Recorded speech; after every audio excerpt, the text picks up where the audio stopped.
So thank you very much. So in this first installment in this series, we're just going to look at the risk factors for breast cancer and take a deeper dive into breast cancer prevention, specifically as it pertains to the LGBTQ community. So just a little background before we jump in. I'm the medical director at Steeplechase Cancer Center. We have a full service multidisciplinary team for managing both benign conditions of the breast as well as malignant conditions of the breast. We are a safe, respectful site, and we offer mammograms for everybody. Okay, so I just wanted to let you know that up front. Okay, so jumping right on in.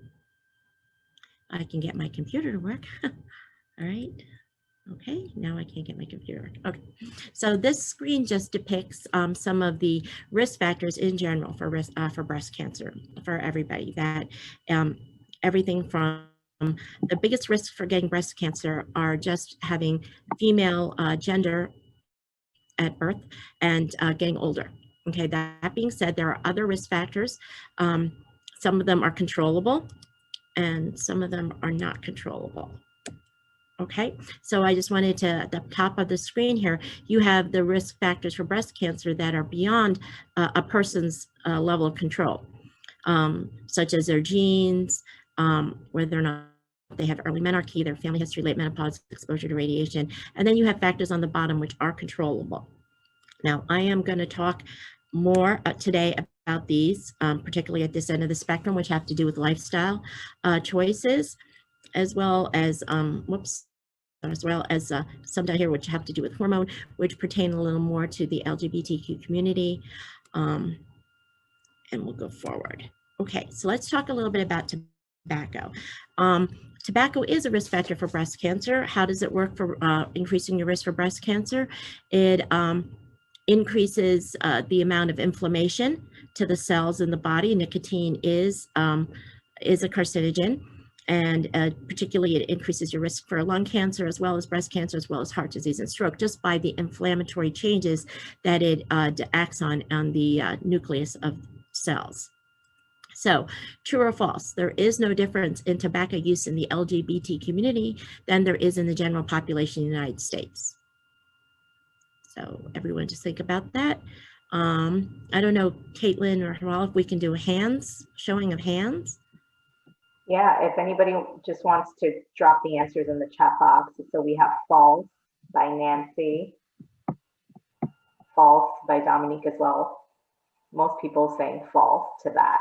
Well, they are correct. That is a false statement. The American Cancer Society reports that tobacco and alcohol use is at least 1.5 to 2 times higher in the LGBT community than in the general population. And because of this, the LGBT community has a higher risk for alcohol and tobacco-related diseases, including breast cancer. Okay, so you have a very informed community here. Okay, so let's go on to one of the other risk factors on that screen that I had talked about, which is a little bit different for the LGBT community as well, which is exogenous hormones. With transgender hormones therapy and management, there is an increased risk for breast cancer. Okay, so true or false, transgender women don't get breast cancer and don't need mammograms. Is that true or false? Another hands if we can do that. Getting a lot of falses. Again, very informed community. Okay, so that is false. In 2019, the British Medical Journal actually reported out a study that looked at transgender hormone therapy and the increased risk for breast cancer. Specifically, they looked at 3,500 transgender people receiving hormone therapy compared with the general Dutch population in Amsterdam. And of the 2,260 transgender women that they examined, 15 were diagnosed with invasive cancer, which is a higher rate than the cisgender male population in Amsterdam. They also found that 60% of this population had dense or very dense breasts on mammogram, which is also higher than the cisgender, even female population. So, so definitely there is an increased risk. Again, the study is small. There definitely needs to be some more data looked at, but this suggests that there is an increased risk. Of the 1,229 transgender men, there were 4 cases of invasive breast cancer, which was a lower rate than the general female population. Again, this is something that needs to be examined a little bit more closely. Okay, so true or false? Transgender men who have had top surgery or reconstructive surgery can still get breast cancer. Can we see a show of hands, true or false?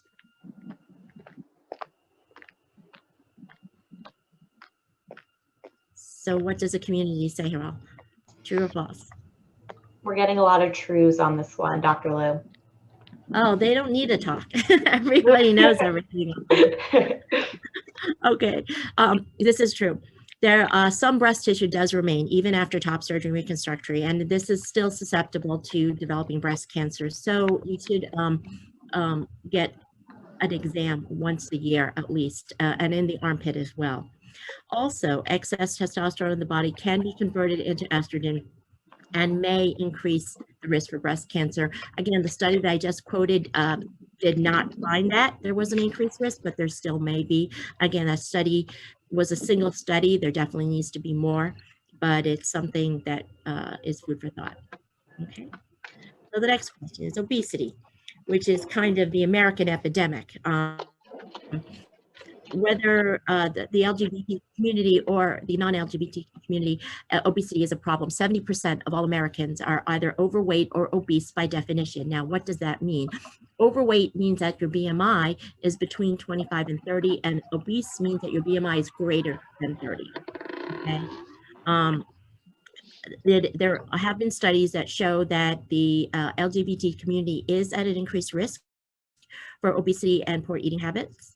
And this is just showing you a BMI chart. So if you look, where you want is everyone's weight to fall in for their height is in this green area, okay, where your BMI turns out to be 25 to 30. If you don't know what your BMI is, we can help. We have a calculator on our website. You just put in BMI RWJ and brings you right to this site, which will help you calculate your BMI. I'm curious, how many people know what their BMI is right now? Again, a show of hands for all if we could get that. Just put yes or no in the chat box. So far, we're getting a lot of no's, or don't know, or don't want to know. I encourage people to find out what your BMI is. Just take a look, because you might be surprised. It might not be as high as you think it is, or it might be higher than you think it is. Again, 25 to 30 is overweight. 18 to 25 is considered normal. So we do like you to fall into that range. And you should find out, because you know what, it gives you a target, it gives you a goal to shoot for. If you don't know what your goal is, it's easy to say, okay, you're overweight and you don't really want to start, or it's really hard to start. But this is a modifiable risk factor, which is in your control. There's so much in our life which is really not not in our control, that this is something that will empower you and will decrease your risk for breast cancer as well as heart disease and stroke. So, and it's something you can start today. So I encourage you guys just to find out. If you do one thing today, just type into your phone or go to our site and find out what your BMI is. And then kind of type in some numbers to find out what weight you would get, you would need to get your BMI to 25, okay? All right, so let's talk a little bit about, what your recommendations are. We recommend a whole food plant-based diet to decrease your risk for breast cancer.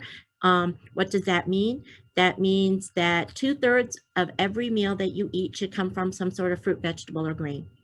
Okay, now, when you look down at your plate, 1/3 of it should come from some sort of protein, preferably lean protein, like chicken or fish, but 2/3 should come from some sort of fruit, vegetable, or grain. That's what we mean by a plant-based diet. And you need, if everyone can make a fist and look at your fist, that's about a serving size for you, okay? And everybody should have at least 5 servings a day of fruits and vegetables, okay? So look at your fist and try to get 5 of those a day, okay? Specifically for decreasing your risk for breast cancer, there's certain food groups which are particularly good. Cruciferous vegetables, they contain isoflavones in them, which are cancer busting nutrients that come from plants. Fiber takes excess estrogens that may be circulating in the body and binds them in the gut and helps eliminate excess estrogens. And antioxidants, they run through your body, and some of that DNA damage that gets done by inflammation from obesity, for example, or from other types of exogenous carcinogens, radiation, things like that. Antioxidants run around and sop up some of the free radicals that cause damage to your DNA. Okay, so you should focus on filling your diet with these types of foods to help decrease your risk for breast cancer. Again, these are modifiable changes that are in your control and something you can start doing today. Okay. Does anyone know Michael Pollan? He's a food editor. I think he sums it up nicely. He says, eat real food, not too much, and mostly plants. And I think if we follow that maxim, we will be in good shape. Okay. Okay. So one of the other things that's modifiable, a risk that will decrease your risk for breast cancer today, is exercise. Okay, and if you look, this is kind of the American version of exercise, as you can see. I mean, we'll take the escalator to the gym, and then go and walk on a treadmill. So it is something that you really need to be mindful of, and I encourage everyone to be mindful starting today to get exercise into their regimen, because it will decrease, again, inflammation in your body, and it is a modifiable change that you can do. Now, how much? What are you looking to do? You're looking to do National Cancer NCCN recommends that you get at least 75 minutes per week of vigorous or moderate intensity exercise. What is a vigorous intensity exercise? That would be like running on a treadmill. Moderate intensity exercise is more like walking, a brisk walk. And you need at least 2 to 3 sessions per week of strength training. So I always talk to patients and I say, if you look at, aerobic and resistance training, you want, if you look at it 100% is both of those exercises. It can be 50% aerobic, 50% resistance. They do different things. The aerobic part of exercise is good for endurance. It's good for balance. It's good for decreasing weight if you need to get that BMI down. Whereas resistance training is good for building muscle strength and bone density, okay? So you want to balance that out. In the beginning, if you're trying to lose weight, your sessions may be 80% aerobic and 20% resistance training. As you get down to where you want to maintain your weight, you may change that to 50-50. And I always tell people the goal is not to say, okay, I've got to go work out every day. I've got to do that. It's to slowly build both the diet changes and the physical activity into your lifestyle so that it's a habit. Because the goal is to make diet and activity something that you don't think about. Something like brushing your teeth. You get up in the morning and you do it. You don't think about it anymore. Now, in the beginning, when you first started brushing your teeth when you were a kid, your mom probably had you do it because you didn't want to have cavities, okay? But at this point, we don't even think about it. We just brush our teeth and it's good for us and it's a habit. And that's what I want you to get these lifestyle changes onto board as a habit. So that, if you don't brush your teeth for a week, you feel really gross, okay? I want these diet and exercise modifications to be something that if you don't do them for a week, you're gonna feel really gross. And no one is perfect. We're gonna have Thanksgiving and we're gonna have holidays and birthdays and vacations where we're gonna kind of fall off the bandwagon a little bit, so to speak, and eat more than we should and not work out as much as we should. But sort of like your GPS, when you're in your car and you're going to a destination, if you veer off the track on your GPS, does your GPS explode? No, it just reroutes you right back onto your track. And that's what habits will do. So if you come off the track with regard to diet or exercise, it's not going to be for very long because your habits are going to reroute you right back on track. So I want you to slowly work some of these changes into your lifestyle so that they become habit. They just become something you do automatically. And if you don't do them, you actually feel pretty pretty bad and pretty, gnarly, so that you get right back on. So again, a combination of aerobic and resistance training to suit what you need as your goal. Okay. Like I said, the aerobic is good for endurance, balance, and losing weight. Okay. Resistance training builds up bone strength and muscle mass. For most of us, for women, for every decade of your life after 50, you lose about 10% of your muscle mass and your bone strength. So that even if you wanted to, you couldn't bulk up, okay, because you're losing 10% per decade. So I encourage women to start today so that they don't hit 90 with very brittle bones and no muscle mass. Okay. Okay, no excuses. Start today. Okay. Also, what are the effects of exercise on breast cancer patients and on women and transgender men and women in general?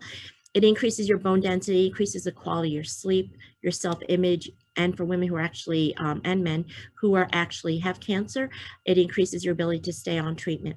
It decreases joint pain from some of the treatments that we do, neuropathy, chemo, brain fatigue, and anxiety and depression, which the LGBT community is at a little higher risk for being susceptible to as well. Okay, so who should get mammograms? All right, I'm just going to start with the cisgender guidelines for women, right, for cisgender women. We already as physicians make this more difficult. 40, 50. American Cancer Society has their own guidelines, as does the U.S. Preventative Task Force, which recommends starting at 50 and going every 2 years. At Steeplechase, we follow the National Comprehensive Cancer Network guidelines, okay? So we start at age 40 for as long as a woman or a transgender man or a cisgender woman or a woman is in good health, okay? And we recommend annual for every year, don't stop. Okay, so how does this work for transgender women? Okay, same thing. So have you been taking feminizing hormones for 5 years or longer? If the answer is yes, if you're a transgender woman, then you should consider having your mammograms at age 40. Okay, if the answer is no, then you need to we need to personalize your treatment just a little bit more to figure out whether or not you have any family history of breast cancer.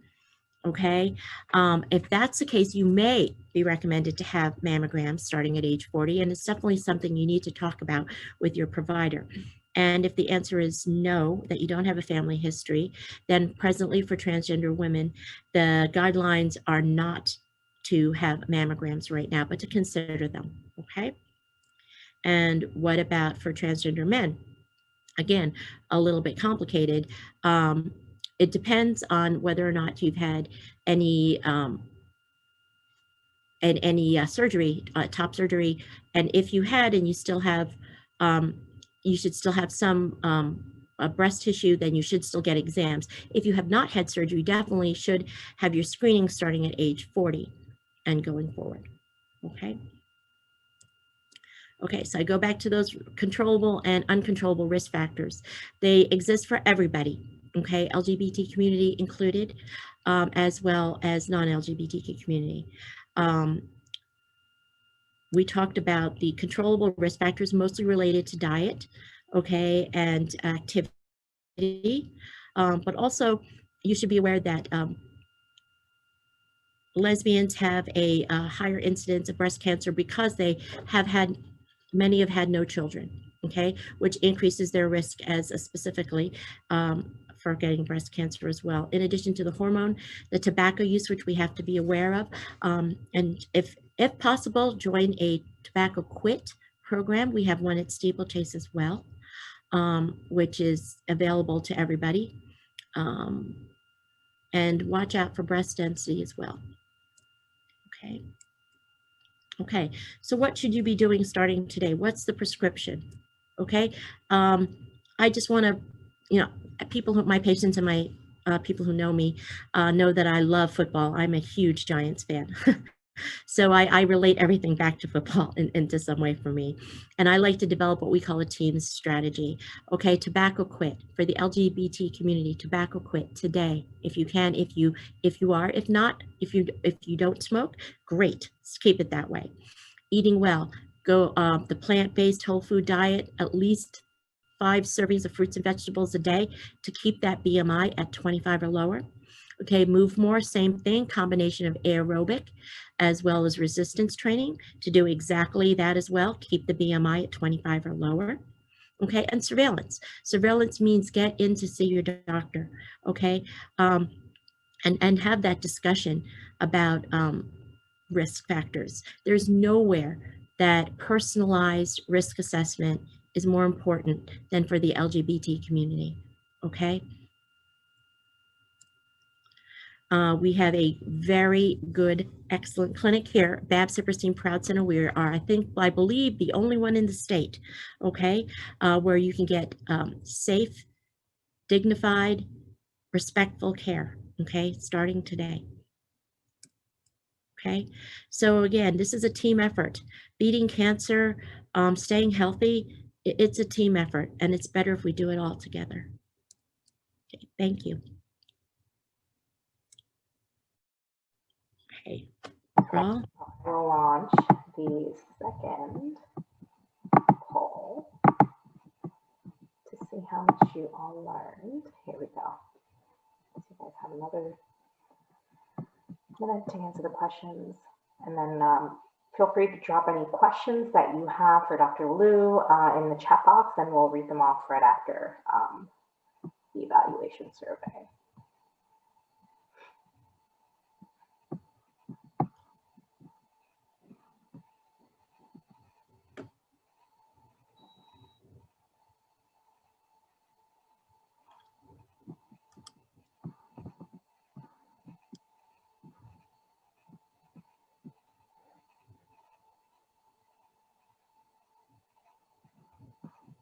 Okay. So we have, I'm gonna end it in about 10 seconds.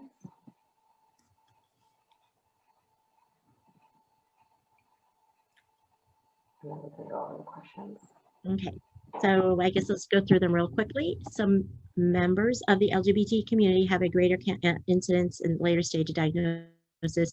Everybody got that right. Very nice to see. They didn't need this talk to know that. And a lot of that has to do with not getting screening and coming in later, mostly because there are not enough safe medical facilities for members of the LGBTQ community. And while we physicians, you know, develop a better community of inclusiveness for the LGBT community, I do want to stress, do not be afraid to come in and have the discussion and have screening, because it is so important. The earlier that you get mammograms if you need them, or get exams, the less, you know, they save lives. Mammograms save lives. And you're going to hear more about that next week from Dr. Mock, I believe. But mammograms are the only screening technique right now that have been shown to actually save lives. And we actually recommend age 40 and above. I know that I kind of showed you the different guidelines from the American Cancer Society and from the US Preventive Task Force. The difference, there's no question that mammograms save lives. And the reason that the medical community is so varied about when to start with the community is because of cost versus number of lives saved. Now, we stress 40 and above because you get the most active life saved for the 40 to 50-year-old, okay? Does it mean it costs a little bit more money to run those mammograms? The answer is yes, but you save more lives, more life years are saved between the ages of 40 and 50 as opposed to 50 and 70, and that's why we recommend starting at age 40. Okay, transgender men do not have an increased risk for breast cancer. This is actually true, okay? They don't have an increased risk any more so than their risk already. And we kind of went over that a little bit, okay? If there are female to men, they don't have an increased risk from, the risk is the same as before.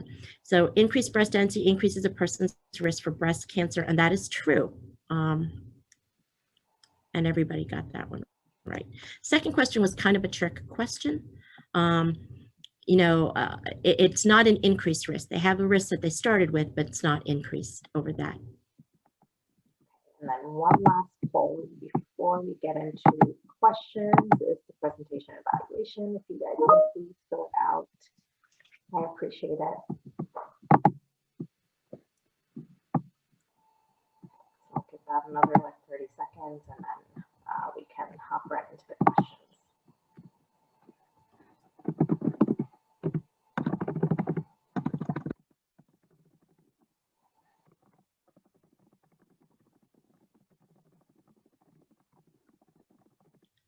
Okay.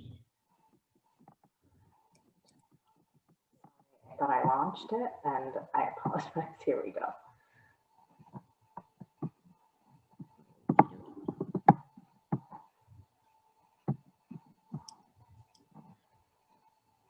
And as people are answering, Dr. Wu, I can actually read the questions too. Okay. Yeah, I can't see the question for some reason. That's fine. It's probably because you're sharing your screen. So the first question is, are there specific types of exercises that increase bone density? Yes, resistance training. Now, when I, not a specific, like a single exercise, but there are exercises that for upper body strength, core strength, and lower body strength. And when you do resistance training, that's a very good question because I didn't really emphasize that you need to do all three areas. You need to do both upper body strength, like people will just do weights on their upper arms or bands, you know, band training. It can be anything from that to planking with yoga. I actually love yoga. That is a very complete exercise, for a lack of a you know, better word, because it does aerobics as well as resistance training, as well as the added benefit of giving you some mental meditation and stress relief as well. But resistance training needs to incorporate all three areas, so you need to rotate them if you're doing just one or the other. If you're doing just weights or resistance bands, either one of them works, or like I said, planking, which is using your own body as resistance as well, can work as well. But we also have a wellness program at Steeplechase, which we have an exercise physiologist who will work with all of our patients one-on-one to help you develop that personalized regimen, which is good for you. Our team takes into account your other medical conditions, okay, what you can and can't do physically, what your goals are, okay, and we'll tweak everything, you know, so it's very personalized and specific. I think that's really the way that we're going with cancer management as well as cancer prevention strategies, is toward a very personalized, individualized regimen, whether it be diet, whether it be exercise, whether it be mammograms in the future. It's not going to be a one size fits all for everybody. As we gain more information, it's going to become more personalized, because let's face it, everybody's unique. Everybody comes in with their own food allergies, with their own, you know, racial and ethnicity foods that they can and cannot eat. And as well as a genetic makeup, which is uniquely yours and your family history, as well as your job and your lifestyle and the outside stressors in your life. Okay, all of that is unique to each individual. So how much time you have, how much energy you have, how many hours, and what you need is all going to be very different and individual. So there's no one specific exercise, but if you do resistance training, you do need to focus on all three areas: upper body, core, as well as lower body, and not just do one to the detriment of all the others. I hope that answered the question. No, that was really good. And then the next comment is from Paula Gutierrez. She said, if anyone is interested or if you work with the LGBTQ plus community and have anyone that is interested in making an appointment at BAPS Cypress State Proud Center, you can email them at proudcenter@rwjbh.org. It's in the chat box, and anyone can email me as well, and I can put you guys in touch with the clinic as well. And then we have another question. I would like to know what has been the feedback in the LGBTQ plus community regarding their knowledge about the risk of breast cancer. Feedback, you mean to me directly? I wouldn't say I have individual cases, but not group feedback, and that's an excellent question, because we should be polling our community, because care is local, and you are 100% right that we should be providing very personalized care to the community, our community of LGBTQ members. And so I think that's Paula, if that's something you are interested in, you and I can work toward finding out what this is, because I don't have an answer to that.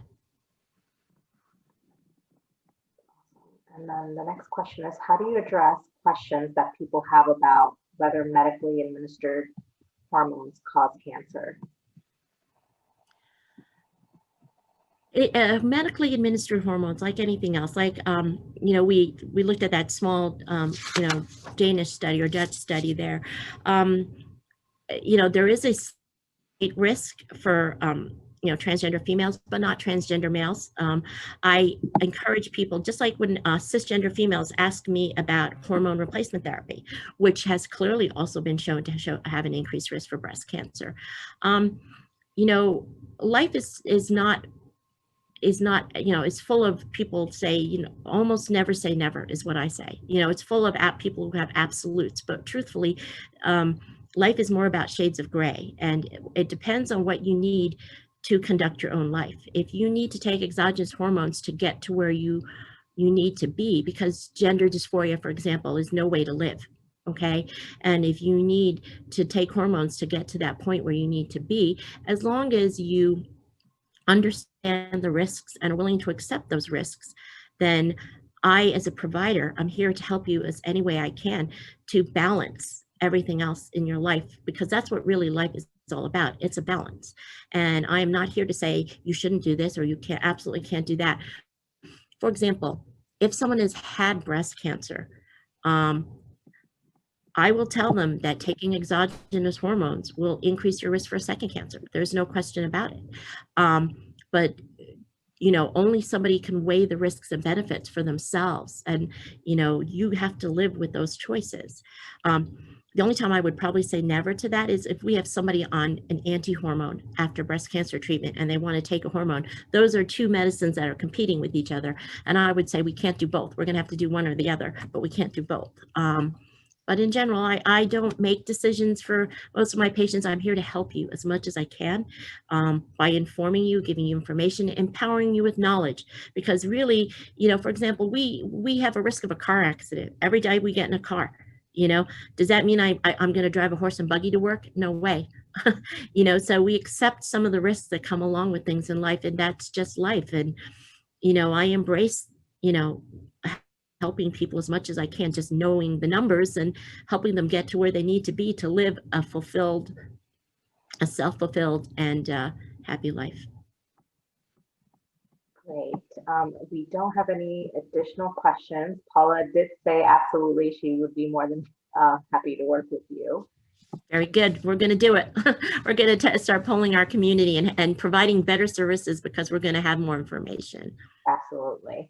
Well, I appreciate everyone for joining. Please do join us next week.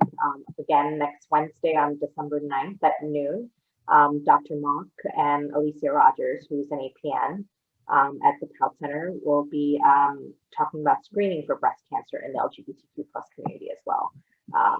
So please join us. And I thank Dr. Liu for the presentation today. I appreciate your time as always. Yeah, thank you very much, everyone. And I'm so sorry about the technical difficulties. Thank you again. Okay, we're still learning. We think we're Zoom pros, but we're not. Thank you so much.